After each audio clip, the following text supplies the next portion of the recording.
xamar baan ka nimidnay xeraale ma nabad ba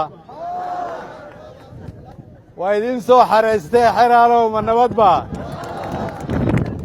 xiisaan qabnaaye xeraalo ma nabad ba xushmad baan ximbaarsanay xeraale ma nabad ba xal baan xeerinaynaaye xeraalo ma nabad ba magaaladii culummaday ma nabad ba maanta waa maalin weyn in badan baan sugaayay inaan xeraale imaado ilaahay baa ay keenay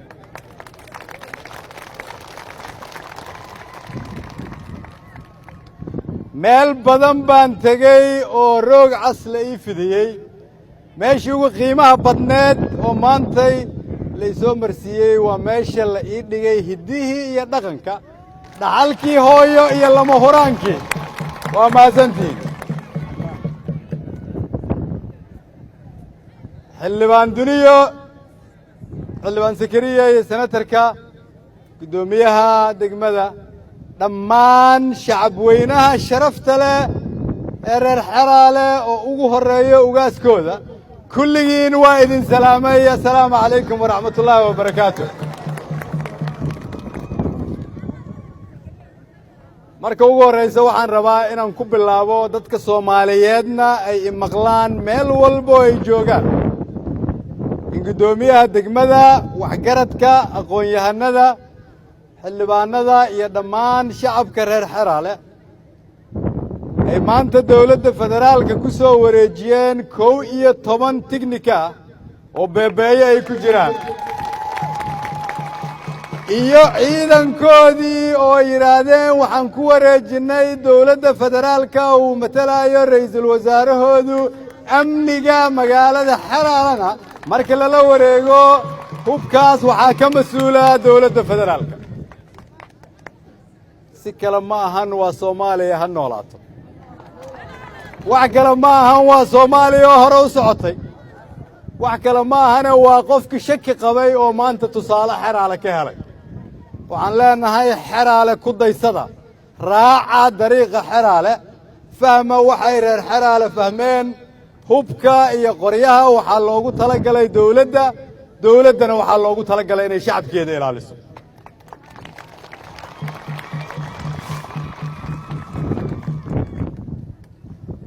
waxaan leeyahay walaalahay reer xeraale waa ku mahadsantihiin soo dhowaynta waa ku mahadsantihiin inaad soo wareejiseen hubkii waxaan faray taliyaha ciidanka xoogga dalka soomaaliyeed iyo taliyayaasha kale inay hubkaas la wareegaan sida ugu dhaqsaha badan lana tusiya shacabka soomaaliyeed markay la wareegayaan sugaanna amniga magaaladan iyagoo ku sugaya ciidan lagu caawiyey shacabka magaaladan jooga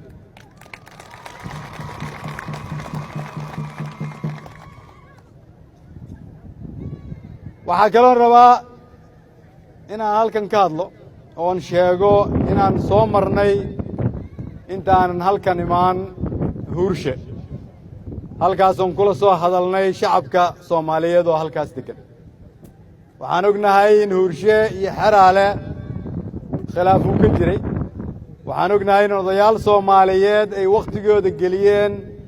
inay xalliyaan khilaafkaas waxaan u soo sheegay iyagana in la xallin doono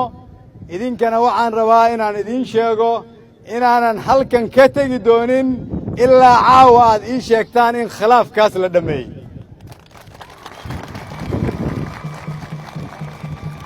sababtu waxay tahay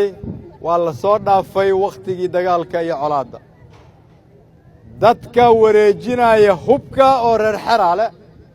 waxba kuma aha walaalahoodna inay la heshiiyaan tusaalahaas awgeed ayaan hubaa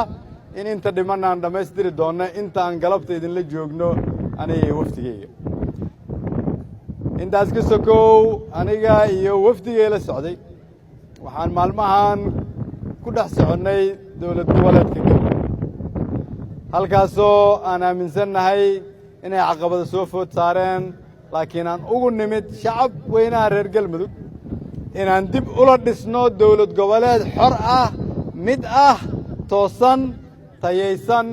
oo loo wada dhan yahay oo himiladeedu ay tahay inay siiso adeeg hufan shacabka reer galmudug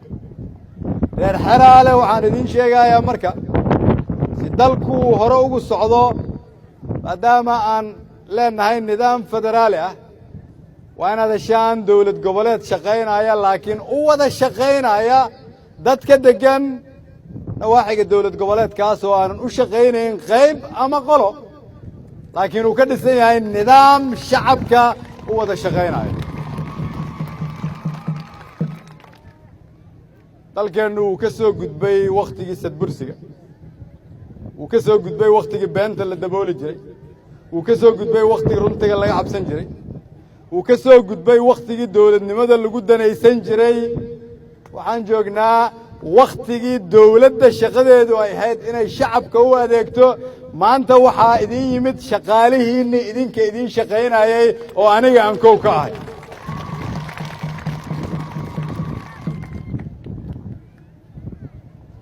waxaan rajaynayaa markaa inaad ka qayb qaadan doontaan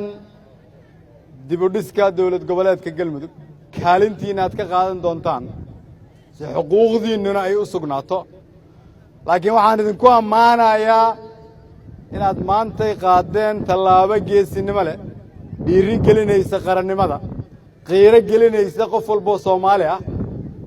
muujinaysa haddii cidi ay rajo la'aan qabtay rajadii ummadda soomaaliyeed inay soo noqotay tusaale ciddii doontana kaalay u soo xaraysa xeraale waa mahadsantiin